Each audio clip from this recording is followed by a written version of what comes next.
Hello friends नमस्कार जय जगन्नाथ चलतु आज फूलकोबी रे गोटे नुआ रेसिपी बनैबा मु 100% श्योर आपण ये रेसिपी केबे भी बनै नथिबे थरे निहाती बनांतु बहुत टेस्टी लागिबो भात सह भी खाई परिबे रुटी सह भी खाई परिबे। प्रथमे कोबी को एठी छोट छोट काटिकी नहीं जिबा एठी दीटी आलू को भी मु काटिकी नहीं जाइछि मटर चुईर चपा छड़ेकी ताको रखी देइछि साइड रे। एबे सबु परिबा धोईकी गोटे पात्र रे कोबी ऐड करी नेछि एबे आलू को भी ऐड करी नेछि गोटे पियाज को छोट छोट काटिकी ऐड करी नेछि एबे मटर छुई को भी किछि ऐड करी नबा। एबे किछि मसला ऐड करिबा गोटे चामच हल्दी गुंड गोटे चामच लूण गोटे चामच लंका गुंड गोटे चामच धनिया गुंड सबु मसला ता मध्य रे ऐड करी नबा। एबे गोटे पेस्ट ऐड करिबा पेस्ट रे देइछि मु सरिष सुखिला लंका रसुण आ गोटे पियाज पेस्ट को भी ता मध्य रे ऐड करी नबा।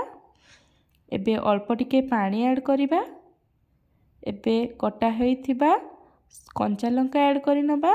एबे हाथ साहाय्य रे ताको भलो भाबरे मिक्स करी नबा ताको भलो भाबरे मिक्स करी नेबे जेमति कि मसला ता मध्य रे सब पसी जिवो।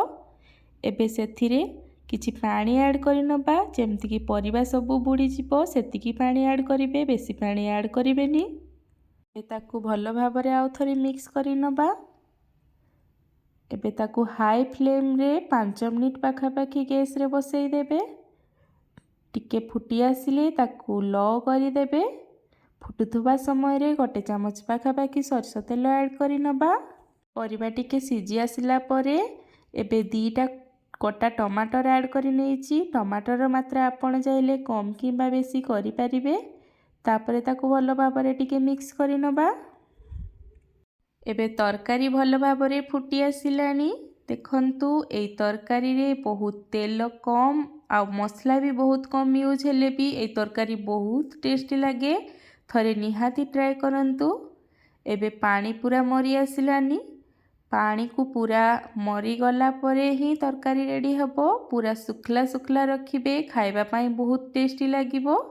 एबे तरकारी रेडी हो जाइछि ताकू सर्व कर देबा गोटे प्लेट रे। देखंतु बहुत कम तेल मसला रे भी बहुत बढ़िया रेसिपी बनी जिवो थरे निहाती ट्राई करंतु खाइबा पाई बहुत टेस्टी लागिबो।